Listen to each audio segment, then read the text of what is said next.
foi gente que cobriu todas as guerras americanas e é americano. Foi aplaudido quando ele disse isso. Nós temos que rever um pouco a nossa posição, porque não investir mais em coisas como o Peace Corps, que é uma bobagem em termos de investimento, no entanto que dá resultados extraordinários, são adorados no mundo inteiro.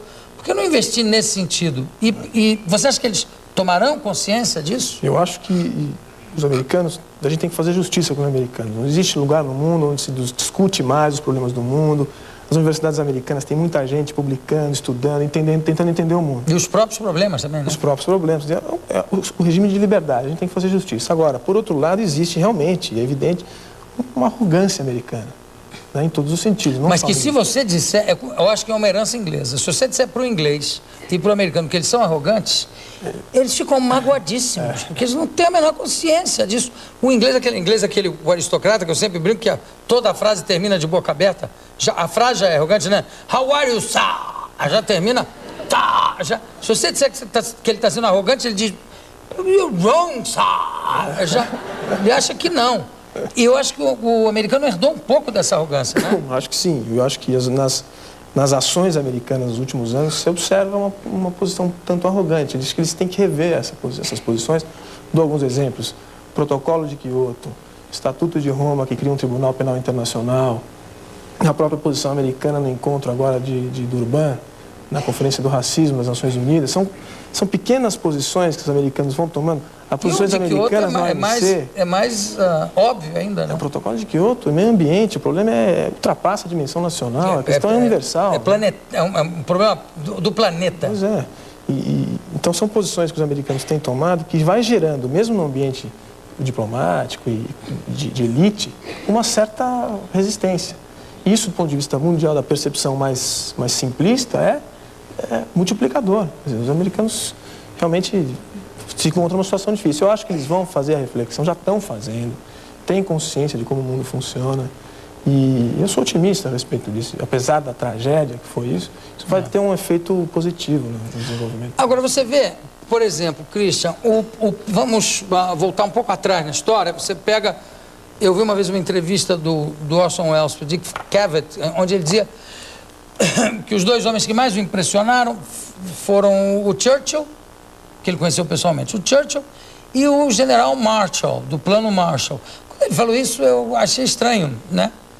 Aí eu comecei a pensar, e agora pensar novamente sobre isso, realmente a ideia do Plano Marshall, né, que foi a de ajudar a Europa, inclusive os países derrotados, como a Alemanha, e a Itália, depois da guerra, foi o que evitou, certamente, uma terceira guerra mundial alguns anos depois, porque se acontecesse a mesma coisa que aconteceu depois da guerra de 14, 18, né, que os alemães, além de perderem tudo, foram humilhados e ainda não tinham como se safar, aquilo ia gerar também esse ódio que você está falando. Aí veio o Plano Marshall, que ajudou com dinheiro a Europa toda a se reconstruir, e os antigos inimigos viraram os mais fortes aliados, e a Europa inteira ressurgiu das cinzas. Por causa disso, o Marshall foi até depois, no macartismo, acusado de comunista, o que era um absurdo, um contrassenso. O Japão também foi ajudado. Você não acha que seria o momento dos Estados Unidos pensarem em algum tipo de ajuda tão forte e tão violenta quanto foi a ajuda do plano Marshall? Eu acho que esse é um dos grandes desafios do nosso tempo, mas a gente acaba, às vezes, que confundindo um pouco o que eu ouço, às vezes, o pessoal dizer assim, por que o pessoal não gasta menos com arma e alimenta o povo da África e da Ásia, né?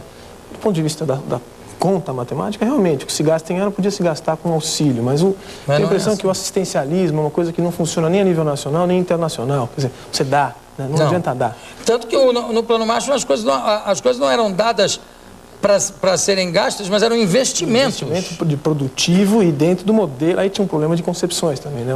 Dentro do modelo capitalista, quer dizer, empresas americanas se estabeleceram na Europa Ocidental, quer dizer, teve contra a ocupação eventual stalinista na Europa inteira. Era um pouco isso. Mas hoje eu acho que seria importantíssimo os americanos, é uma ideia, investirem em gente, gastarem dinheiro, tendo oportunidade para muita gente do mundo pobre, pagando. Ter oportunidade de conhecer o mundo livre. Porque o afegão, por exemplo, ele não teve oportunidade de conhecer o mundo livre. Né? Qual é o cidadão do Afeganistão hoje que conhece o que é a liberdade? Né? Não tenho a menor ideia. Um lugar que já não chove, tem regiões que não chove há 3 anos. O Afeganistão está em guerra há pelo menos 25 anos. Para eles é o estado natural das coisas. E quando se diz os americanos vão destruir o Afeganistão já está destruído. Não tem o que destruir no Afeganistão. Quer dizer, o que vai se fazer, enfim, sem querer mudar o termo, mas o que me parece interessante de observar é que não vai se destruir nada. O que vai se fazer, se acontecer, é buscar os pontos cirúrgicos onde estão aí os grupos de guerrilha, os armazéns de armas e tentar destruir esse ponto. Mas o Afeganistão não tem uma hidrelétrica, viu? Tem uma estrada funcionando. Não tem o que destruir. Em termos de guerra convencional, não tem mesmo o que fazer. Agora, é verdade que essas cavernas todas são interligadas? Ou é coisa de ficção isso?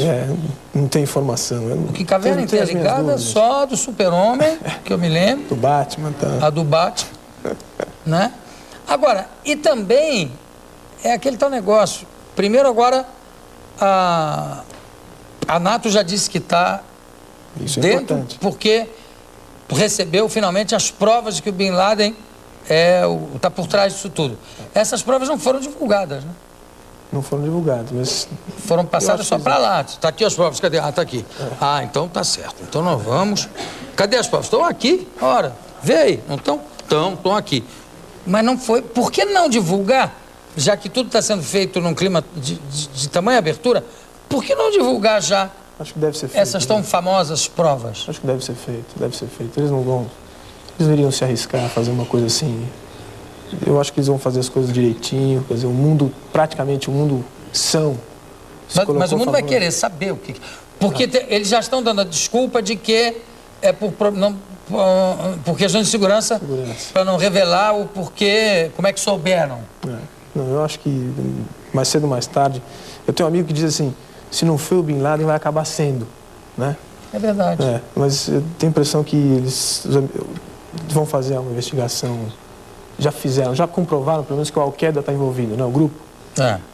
Se o Bin Laden especificamente e tal, não, pouco importa, mas o importante é que está havendo uma investigação muito além da questão militar entre as polícias internacionais, inteligências internacionais, porque isso é um processo longo. Claro. Né?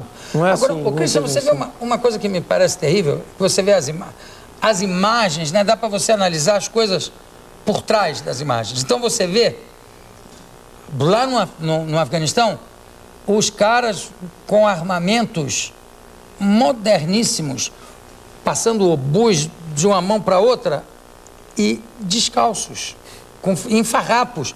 Eles estão em farrapos e com armas de última geração. Quer dizer, até nesses países onde não chove, que não tem uma hidroelétrica, tem mercado. Para a indústria armamentista. É um grande mercado. Isso não é só no Afeganistão, vê, na própria Caxemira, que é um conflito crônico entre o Paquistão e a Índia, né? O armamento que se utiliza no conflito do Sri Lanka. Quer dizer, então, os armamentos são de última geração, um grande negócio, né, João? Os maiores negócios, são o maior negócio do mundo. Mas tem que ter dinheiro para comprar. Isso que eu estou dizendo. Né? Quer dizer, o afegano não tem dinheiro para fazer uma hidrelétrica, não tem nem televisão, né? Não tem, mas tem dinheiro para comprar. No caso do Afeganistão, atribui-se ao comércio de ópio, né? Quer dizer, o Afeganistão é o maior fornecedor de ópio do mundo, de 75% da produção vem de lá. Quer dizer, acho que faz sentido. Embora se coloque, não, mas os talibãs não têm absolutamente nada a ver com isso, porque a doutrina da religião, etc., não acho que não... Não, eu acho que, inclusive, o ópio, o haxixe, são coisas que não são condenadas pelo Corão. A bebida é que é.